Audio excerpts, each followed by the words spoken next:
It's time for Declare Your Independence with Ernest Hancock.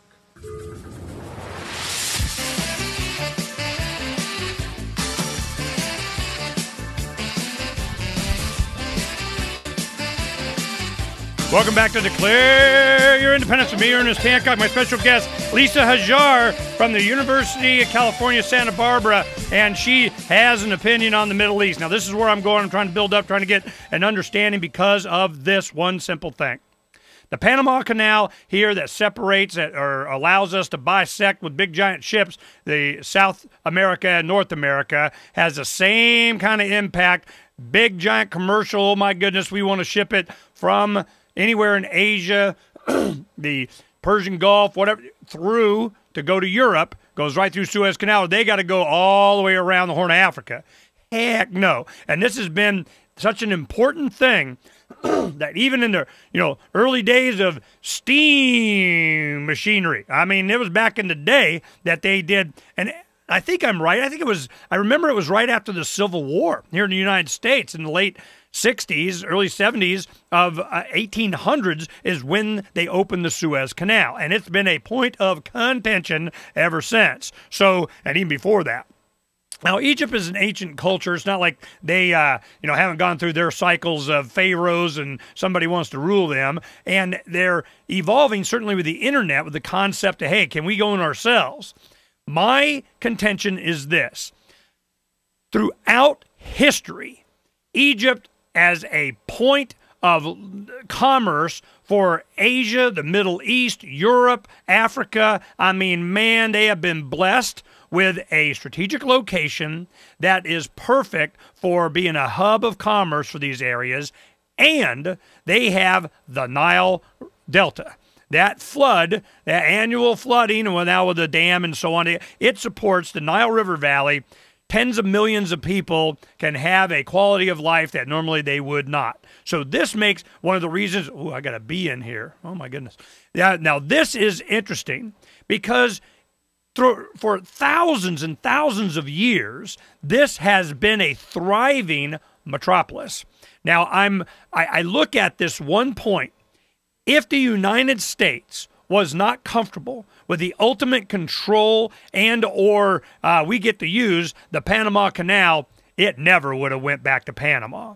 I am of the same opinion that people with big giant guns, big giant tanks, many airplanes and aircraft carriers, there is no way in heck that they would even say Egypt gets to have control over the Suez Canal if they thought for a nanosecond that they weren't going to get total and complete access to that canal.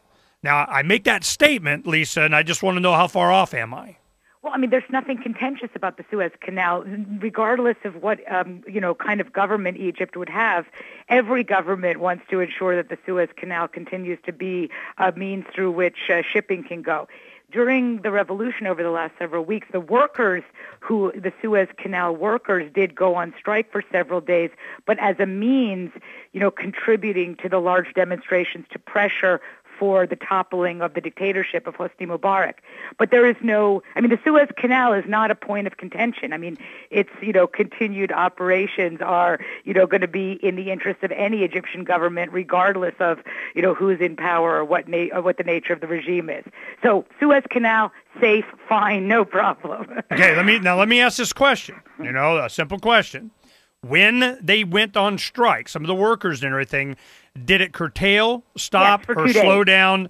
Oh, man, people don't like that. Well, but the whole point was the issue was to topple the regime of Hosni Mubarak and to, create enough domestic pressure. So the workers in Suez, as workers in other parts of the country beyond Cairo itself, were participating in the revolution, a domestic pressure to force Hosni Mubarak to step down. So it was a tactic, a short-lived one, and ultimately in conjunction with, the actions of people in Cairo, Alexandria, and elsewhere, it succeeded in toppling. No. I understand. Of course they did. That was the intent. That's what they did. And the fact that they were able even to accomplish that for 2 days, I guarantee that is not lost on people that had ships that wanted to go through there during that time. Now, Omar Suleiman why do you think that they would pick him to succeed Mubarak? Because he's just, what, you think he's less in control of whoever wants to control? No. Let me to give your listeners a little bit of a background. This is to say who Omar Suleiman was, and let's go back a couple of weeks or years. Omar Suleiman, like many people, Mubarak as well, came up politically through the ranks of the army. I mean, Nasser came up through the army, Sadat came up through the army. So Suleiman in 1993 was appointed to be the head of the General Intelligence Services, which is Egypt's equivalent of the CIA. But in Egypt, that's, a portion, it's under the auspices of the military. So from 1993 until January 29th, when he was promoted to vice president, he was somebody who was in charge of a very important element of the Egyptian state. Now, Suleiman was, did have aspirations to succeed Mubarak and was a real enemy of Mubarak's son, Gamal Mubarak, and so there was a real split politically within Egypt between the kind of crony capitalists found around Mubarak, people who were willing to sell off pieces of Egypt to multinational corporations to enrich themselves, and people like Suleiman, who, and many other generals who are also capitalists, but who wanted to essentially see Egypt developing an economy that would be strong enough to, prevent the kind of instability, the poverty that led to the revolution.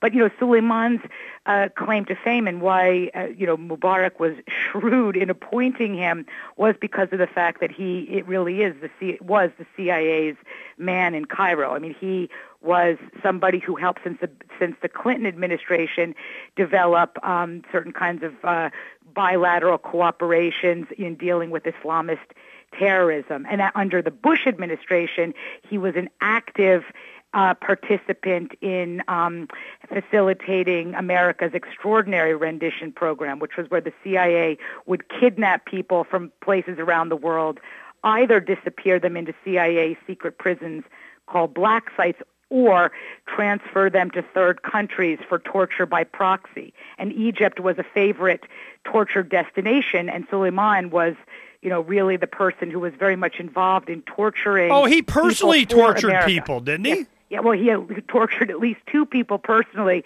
but everyone who was extraordinarily rendered into Egypt, and this was, numbered in the dozens, was, certainly in the constant attention of Suleiman, since he was, doing this at the behest of the United States. Okay, so he gets to be number 2. I'm number 2. Now I'm number 1. Okay. Well, he's not number 1. He was. What happened? Actually, what's really interesting is that not only was Suleiman a rival of Mubarak's son Gamal, but he was also a rival of the military, the defense secretary and the head of the army, which is Hussein Tantawi. And in the night when Mubarak was supposed to step down, Mubarak and Suleiman together, hoodwinked the military and said they wouldn't step down. And the following morning, that was when the military basically forced Mubarak to leave. And Tantawi is now, sort of the buck stops at Tantawi now. Okay, well, that's what we're going to find out when we come back. Who's in charge? It's Tantawi. It's martial law. That's who's in charge. The guys with the guns. We'll find out when we come back.